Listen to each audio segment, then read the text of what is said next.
ची घटना तर एकदम धक्कादायक आहे की 10 वर्षाच्या आजोबांनीच चिमुकलीवरती अत्याचार केलेले आहेत.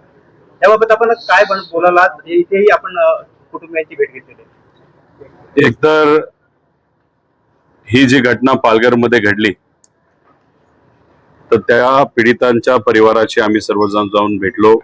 सुनीलजी भुसारा आमच्या बरोबर आहेत, आमचे सर्व महिला पदाधिकारी आहेत, सर्व इथले कार्यकर्ते पदाधिकारी सामाजिक कार्यकर्ते आज इथं आलेले आहेत. खरं तर ही घटना काल आणि परवाच्या मध्यरात्री ती घडली आणि काल संध्याकाळी म्हणजे ही घडली खरं तर आपल्या डहाणू तालुक्यामध्ये. पण हे जे काही परिवार आहे, कुटुंब आहे, हे पालघर तालुक्याचं आहे. जेव्हा ही घटना घडल्यानंतर हे कुटुंब तसं घाबरलेलं होतं, पण तरी सुद्धा ती जी मुलगी आहे, लहान मुलगी आहे, तिची आई असेल आणि तिची मोठी बहीण असेल, त्या लढवय्या आहेत. न घाबरता त्या लगेचच ज्या तालुक्यातून ते येतात त्या तालुक्यामध्ये जाऊन भोईसर इथे जाऊन पोलीस स्टेशन मध्ये पोलिसांना ते भेटल्या. ते तिथे असले तरी घटना ही डहाणू मध्ये घडली, म्हणजे कासा या पोलीस स्टेशनच्या अंतर्गत. तिथल्या पोलीस स्टेशनली या पोलीस स्टेशनला सांगितल्यानंतर इथं हे महिला नाही तर मुली येऊस तर इथं असणाऱ्या चांगल्या पीआयनी पाटील साहेब असतील व कासा पोलीस स्टेशनचे सर्व पदाधिकारी आणि जे पोलीसवाले आहेत लगेचच्या लगेच या अतिशय विचित्र भोंदू बाबा जो क्रिमिनल आहे त्याला ताब्यात घेतलं आणि मग लगेच तपास तिथं सुरू केला.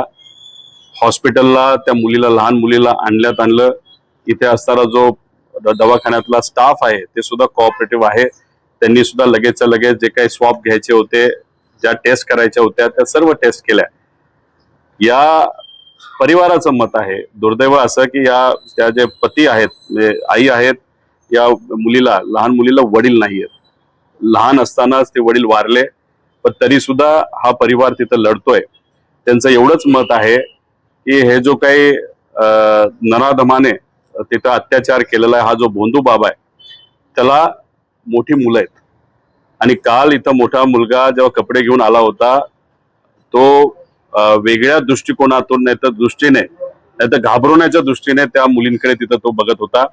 त्यामुळे पोलिसांना आम्ही विनंती केलेली आहे की कुठेही काही झालं तर कुणी धमकवलं नाही पाहिजे, या मुलींना प्रोटेक्शन त्या ठिकाणी तुम्ही द्या. आणि त्यांनी तिथं मान्य केलेलं आहे.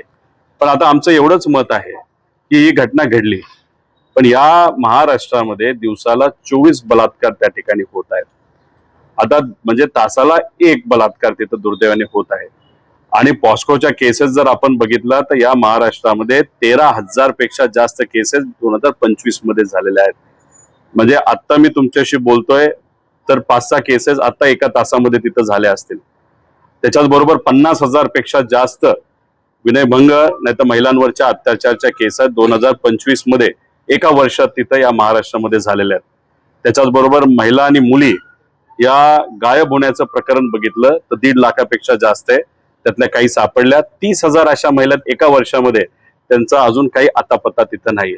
त्यामुळे आपल्या या पुरोगामी महाराष्ट्रामध्ये, संतांच्या विचाराच्या महाराष्ट्रामध्ये, महामानवांच्या महाराष्ट्रामध्ये जिथं आपल्याला सगळ्यांनी शिकवलेलं आहे की महिलांचा मान सन्मान हा ठेवला पाहिजे, याच आपल्या महाराष्ट्रामध्ये अशा पद्धतीने अत्याचार होत असेल तर ते दुर्दैवी आहे. त्यामुळे महाविकास आघाडी सरकार असताना एक शक्ती कायदा आणावा यासाठी सगळ्यांनीच सकारात्मक मतदान केलं होतं. एक कायदा पास झाला होता आपल्या या महाराष्ट्रामध्ये. आणि काही वेळापूर्वी इथं गोरेताई आल्या होत्या, त्या सुद्धा अपर हाऊसमध्ये म्हणजे विधान परिषदेमध्ये उपसभापती होते, त्यावेळेस सभापती नव्हते. उपसभापती असताना त्यांनी सुद्धा तो कायदा पास केलेला आहे. पण दुर्दैव असंच केंद्र सरकारने तो कायदा स्वीकारला नाही, तो परत आपल्या महाराष्ट्रामध्ये पाठवलाय. त्यामुळे आमची मागणी आहे पुढच्या काही दिवसातच एक स्पेशल सेशन हे महाराष्ट्र सरकारने घेण्यात यावं आणि त्याच्यात हा जो कायदा आहे, शक्ती कायदा, तिथं पास व्हावा अशी सरकारला त्या ठिकाणी आम्ही विनंती करतो.